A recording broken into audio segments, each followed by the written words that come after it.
I know there are certain corners of the internet that think I'm just some DC fanboy and total shill, but today, I'm here to prove the haters wrong by joining them. Because while I'm a lifelong fan of DC, I was never really a big fan of the DCEU. And believe me, I tried to be. That's why I'm tasked with taking a look back at what would have been the Snyderverse. 10 years and 15 movies. Where did it all go wrong? Well, in my opinion, it never really went right. There was a lot working against the cinematic universe, and not a lot working for it in comparison. Its biggest issue may be that there was never a plan in place. Again, I'm speaking as an outsider looking in, but it always seemed like DC was trying to compete with Marvel. But they didn't take into account what it was that made Marvel and the MCU a success. Because while the MCU made a universe that consisted of characters that were introduced to audiences over time, DC just kinda threw their characters at their audience all at once and hoped something would take. While Man of Steel got to exist as a solo Superman origin story, every movie after it was less concerned with providing audiences with entertaining and thought-provoking stories, and more concerned with setting up 6 other movies that would then go on to set up another 6 other movies apiece. Right after the first Superman movie came a crossover showdown in Batman v Superman, which in of itself only really acted as a setup to the Justice League movie. Not only bringing in Batman, but also The Flash, Aquaman, Wonder Woman, and Cyborg as well. It's a case of too much too soon. The DCEU was rushing to catch up to the MCU, when it really should have been staying in its own lane and doing its own thing. Because of this, everything always felt rushed. And because of that, a lot gets lost in translation. What should be major moments hardly even feel like moments, they happen so fast. Superman didn't even get a sequel before they were reenacting the Death of Superman arc. So for context, in the comics, this was a big deal. There was 54 years worth of Superman stories told before they wrote a book about him conquering death itself at the hands of Doomsday. Now in contrast, he barely got 54 minutes of screen time before they decided to tell that same exact story. Superman was a fixture of society. He was a heroic icon whom saw the good in people and people saw the good in him. So when he died, people were understandably devastated.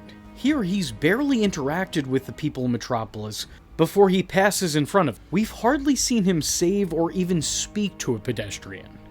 And because of that lack of longevity, and the movie's inability to showcase Superman's relationship with the people of Metropolis, this moment isn't nearly as monumental. Even if they literally erected a giant monument as tribute. But from a storytelling standpoint, I take that one scene of Superman saving a cat from a tree in Superman the movie over Metropolis commissioning a giant Superman statue.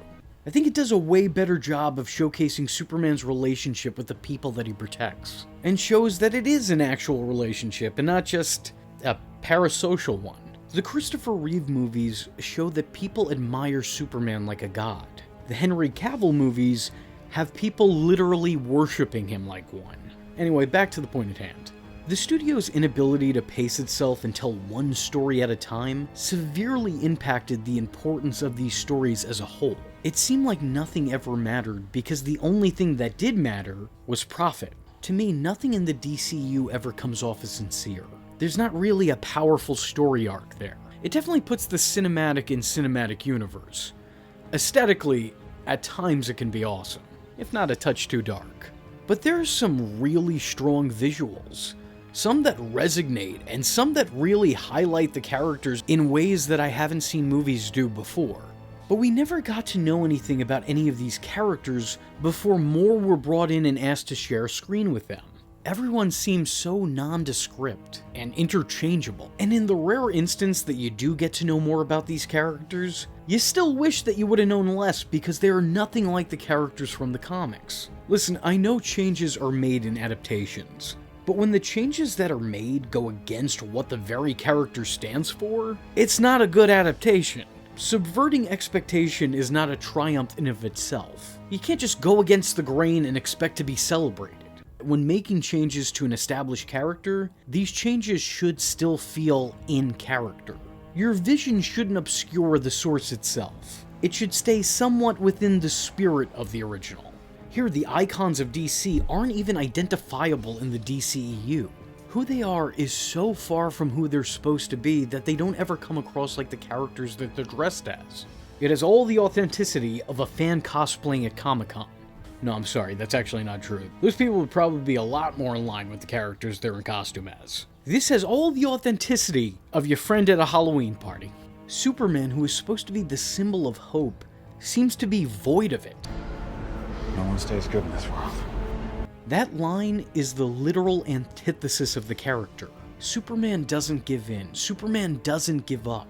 Superman perseveres. Even when the odds are against him, he still holds out hope for a better tomorrow, which is part of what makes him the man of tomorrow. He has the future to strive for. But here, that future looks bleak. Batman, who has a total of 2 rules, breaks both of them in these films, continually without remorse. And when I killed you, and make no mistake, I will kill you. The guy who doesn't use guns and doesn't end lives is showcased as a crazed gunman with a quick trigger finger, spending his screen time ending more lives than he saves. Not to mention, in spite of being the world's greatest detective, he does no detective works or due diligence, and instead immediately treats Superman as a threat and an enemy. He has the power to wipe out the entire human race, and if we believe there's even a 1% chance that he is our enemy, we have to take it as an absolute certainty. When you have Batman reciting Lex Luthor talking points, somewhere an error has been made. But then again, I guess someone in this series should feel like Lex Luthor, because the actual Lex Luthor certainly doesn't. Speaking about the antithesis of characters, Lex is made into a smarmy, snarky nerd with a dead billionaire dad. He's a nerdy nepo baby that can't stand to be told no. A far cry from the cocky, confident, powerless, yet powerful big bad from the comics. Lex Luthor's mere presence can be intimidating. Here, the opposite is true. He is intimidated by all those who are in his presence. And because of that, he lashes out. Lex Luthor from the comics? Big bad, meaning. Lex Luthor from these movies? Bad in a big way. Total weenie. Do I really need to revisit them making the Joker a wannabe gangsta with face tattoos and grills? I get updating a character in a somewhat more contemporary way, but this isn't an update, this is a downgrade. Who was asking for SoundCloud Clown? I don't think the character comes through at all. It just feels like it gets lost in Jared Leto's own weirdness, and his bizarre nature just masks this maskless villain. Heath Ledger got lost in the role. Jared Leto was just lost while he had it. These aren't just some throwaways or plot fillers that were done poorly. These were the big names this universe should somewhat center around. You could get away with whiffing characters like Green Lantern or Hawkgirl. Screw up the Flash or Martian Manhunter maybe. But if you mess up Batman, Superman, Lex Luthor, and the Joker right off the bat, you're not left with a lot of wiggle room to better your situation. Now that's not to say that these are all around bad, because I place none of the blame on the actors. They're doing well with what they're given. These aren't bad performances, they're bad portrayals. They're not written to act like the characters that they're playing, nor are they directed to do so either. But still, there are some pretty big standout performances in this, and I will credit it for definitely giving the world the definitive Amanda Waller, and one of the greatest Harley Quinns ever put to screen, amongst others. So, yeah, not all around bad, but the places where it was lacking were pretty much the fundamentals. If you get those wrong, it's kinda time to go back to formula. Back to formula. And that's with me neglecting all the characters that these movies neglected. I can't tell you how many characters are half introduced that are entirely wasted just in passing. Do you remember Superman's pal, Jimmy Olsen? The well-meaning dork who idolized the Man of Steel and worked for the Daily Planet? Yeah, well now he's an agent, and also dead. Remember Mercy Graves, Lex Luthor's right-hand man, who in actuality was a woman? Well, here she is again. And there she goes, because she too is dead. Did you know that this was supposed to be KG Beast? I didn't the first few times I watched this movie. I say supposed to be because now he's, you guessed it, dead. Which, to be fair, is probably more humane than the actual way Batman did him in the comics. That was distasteful. This universe also led to a lot of characters being introduced, but nothing ever coming to fruition with them. Joe Manganiello, or whatever his name is, gets to appear twice as Deathstroke, both in throwaway cameos that are meant to build towards sequels that will never see the light of day. So he accomplished nothing and never really got to play the character. Only dress up like him. Sad to say, but he ultimately did more as Flash Thompson. It just seemed like a lot was wasted. A lot of the most important relationships are never shown. Black Adam and Shazam never share a screen in spite of sharing an origin. Superman never meets his cousin Supergirl. Again. And a whole host of rogues from Batman's Rogues Gallery make their big screen debut and have absolutely no interaction with the Dark Knight. Killer Croc, Calendar Man, Black Mask, Victor Zsasz, Ratcatcher 1 and 2, Polka Dot Man. The list goes on. You got characters like the Riddler and Penguin, who are never shown, but are briefly referenced. And then you got characters that just show up and are just there because somebody behind the scenes pointed to a name in a comic. Yeah, I see you, Alberto Falcone. Even Joker and Harley only collectively have a handful of scenes with the Caped Crusader, most of which amount to very little. Though a storied history between Joker and Batman is referenced, it's never really shown in great detail, which seemed to be a running issue with this extended cinematic experience. We're force-fed information by word of mouth or title screen. The Boy Wonder has seemed to die in battle. You would think that would be a very big deal. You'd think that would be something you'd want to show, but instead it's just shown. We couldn't get a flashback to this key moment in some main character's history, but we gotta get that club scene with Common in, because that is integral to the story, even though it doesn't do anything at all for the story. There's a lot that goes unspoken and unshown.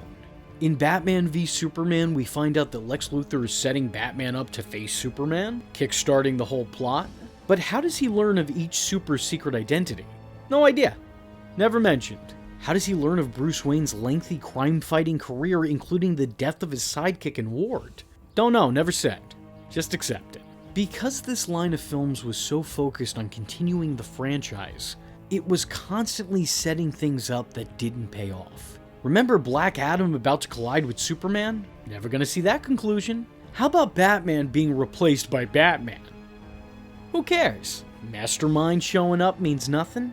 Shazam joining the Justice Society? Martian Manhunter joining the Justice League? OG Wonder Woman appearing in Wonder Woman 2? All reveals that went nowhere and meant nothing in the grand scheme of things. Out of everything, the story suffers the most. It's all over the place. For a franchise that tried to focus heavily on continuity, you'd think that it would have more of a sense of continuity. They tried so hard to make these movies fit, to make these movies feel like they make sense as part of a series, but instead they all feel like individual unrelated movies with a forced sense of synergy. Making matters worse is the multiple versions of multiple movies, some of which have direct contradictions.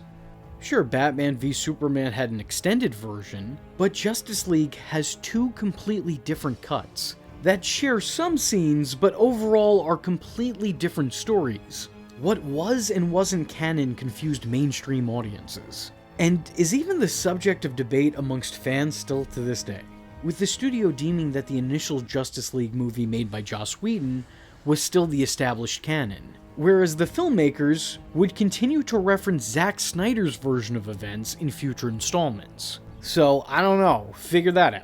If the people putting it together can't follow the narrative, then what hope do the fans have? While there are some solo outings that work well enough on their own, they're overshadowed by being small cogs in a broken machine. They may have just put the out of order sign up, but it always had its problems. I'm gonna throw a really radical concept out there, and I know a lot of people are probably gonna disagree with me on both sides, but here it goes.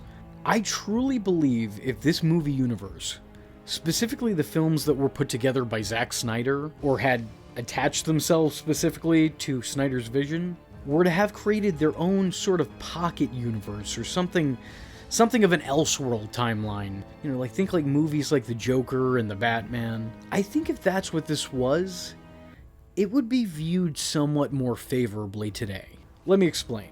I'm not backtracking anything I've stated. I stand by all of it. However, I think the mischaracterizations and alleged misuses of characters are a lot more forgivable when it's specifically stated that these aren't supposed to be exact versions of those characters, acting instead as complete reinterpretations and reimaginings. Having it be the main line of movies just kind of left a bad taste in some of the mouths of fans, to see their favorite characters completely rewritten and not necessarily for the better. To Snyder's credit, I find the final cuts of the projects he's worked on to be the stronger stories of the two, and one of which being the strongest movie out of the entire franchise to me. But as a fan of these characters, everything that he did with them felt foreign to me. I like it as its own story. I don't think I really love it as a true DC story. Make no mistake, the changes that were made were severe. We're not talking about a change in wardrobe, we're not talking about a difference in interpretation, we're talking about a total retcon that changed the characters fundamentally. And we know how much comic fans enjoy that. Anyway, with that in mind, my opinion has mostly stayed the same. For me, the hope for these films died out after its second installment. It was such a large departure from the characters from the comics that to me, it became impossible to see these actors as the parts that they were playing. So if you like this video and would maybe want to see me go through this cinematic universe installment by installment, and believe me, I still have a lot to say, let me know in the comment section below by leaving a comment saying, "Hey, Zack Snyder!" I am vengeance. I am the night, and that was Infuso. Just remember, if you're not tuning in, then you're missing out. So, if you like the words that came out of his mouth hole, and you too would like to become a V-generate, don't forget to like and subscribe. Thanks for watching, nerds! And if you're not joining the fun, you're in for one bad day. And you know what they say about having one bad day?